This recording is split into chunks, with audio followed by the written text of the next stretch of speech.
Teori kuantitas uang. David Hume lahir pada tanggal 26 April tahun 1711 di Edinburgh, Skotlandia.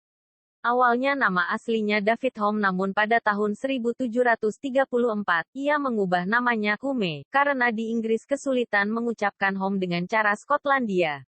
Dalam sebuah esai David Hume, 1752, berjudul Of Money and of Interest, menyimpulkan tentang pengaruh perubahan dalam jumlah uang yang kelihatannya tergantung pada jalan di mana perubahan itu dipengaruhi.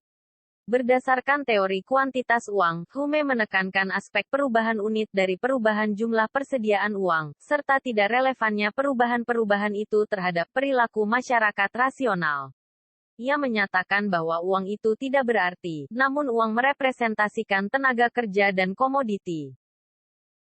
Terdapat dua penyataan Hume yang membentuk suatu doktrin bahwa perubahan dalam jumlah unit dari uang beredar akan memiliki pengaruh pada perubahan proporsional terhadap seluruh harga yang dinyatakan dalam satuan uang dan tidak memiliki pengaruh pada variabel real seperti berapa masyarakat yang bekerja dan berapa barang yang diproduksi atau dikonsumsi. Prediksi dari teori kuantitas bahwa dalam jangka panjang pertumbuhan jumlah uang beredar bersifat netral terhadap tingkat pertumbuhan produksi dan berpengaruh terhadap inflasi secara proporsional. Jadi menurut Hume, variabel-variabel ekonomi real tidak berubah dengan adanya perubahan penawaran uang, perubahan variabel nominal. Menurut dikotomi klasik, kekuatan yang mempengaruhi variabel real dan nominal berbeda. Oleh karena itu perubahan dalam penawaran uang akan mempengaruhi variabel-variabel nominal, namun tidak mempengaruhi variabel-variabel real. Teori yang kita bicarakan disebut teori kuantitas uang, quantity theory of money, yang berasal dari pemikiran David Hume, tahun 1711 sampai tahun 1776. Teori tersebut menjelaskan bagaimana uang mempengaruhi ekonomi dalam jangka panjang. Teori dan persamaan kuantitas, yaitu orang memegang uang untuk membeli barang dan jasa. Semakin banyak uang yang butuhkan untuk transaksi, semakin banyak uang yang pegang. Uang kali perputaran sama dengan uang kali transaksi. M kali V sama dengan P kali T. Di mana persamaan tersebut menghubungkan kuantitas uang, M, kepada nilai nominal dari output, P kali Y, sementara V menunjukkan tingkat perputaran uang, velocity of money. Persamaan kuantitas menunjukkan bahwa kenaikan dalam jumlah, kuantitas uang dalam perekonomian mencerminkan salah satu dari tiga variabel lain yaitu tingkat harga naik, jumlah output naik, atau tingkat perputaran uang turun. Tingkat perputaran uang relatif stabil sepanjang waktu. Ketika bank sentral mengubah jumlah uang beredar, akan menyebabkan perubahan secara proporsional nilai nominal output, P kali Y. Karena uang netral menurut teori klasik, maka uang tidak mempengaruhi output. Dalam kebijakan moneter jika uang netral, maka perubahan jumlah uang beredar tidak berpengaruh terhadap output, yang artinya kebijakan moneter mengendalikan jumlah uang beredar tidak efektif mempengaruhi output. Fungsi permintaan uang dan persamaan kuantitas. Ketika menganalisis bagaimana uang mempengaruhi perekonomian, bermanfaat untuk menunjukkan kuantitas uang dalam bentuk jumlah barang dan jasa yang dibelinya. Jumlah ini, MP, disebut keseimbangan uang real. Fungsi permintaan akan uang adalah persamaan yang menunjukkan apa yang menentukan kuantitas keseimbangan uang real yang ingin ditahan orang. MP, D sama dengan KYK adalah konstanta, berapa banyak uang yang ingin ditahan orang dari pendapatan.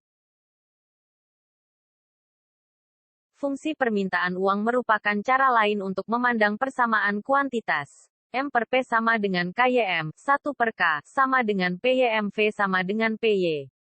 Ketika orang ingin menahan banyak uang untuk setiap rep pendapatan yang diperolehnya, K bernilai besar, uang tidak sering berpindah tangan, V bernilai kecil, dan sebaliknya. Teori kuantitas sederhana. Teori ini dikemukakan oleh David Hume di mana ia merupakan salah satu pencetus teori moneter klasik pada tahun 1752. Dalam teorinya ia mengatakan bahwa harga suatu barang berbanding lurus dengan jumlah uang. Salah satu faktor yang menentukan harga barang tersebut ialah jumlah uang yang beredar yang memiliki perbandingan yang proporsional. Di mana P sama dengan Fm. P sama dengan harga barang-barang. M sama dengan jumlah uang beredar. Berdasarkan persamaan di atas mengatakan bahwa naik turunnya harga barang-barang dipengaruhi oleh besar kecilnya jumlah uang beredar. Inti dari teori yang dikemukakan oleh David Hume yaitu uang hanya bertujuan untuk transaksi, velocity uang adalah tetap, serta barang-barang dan jasa tetap.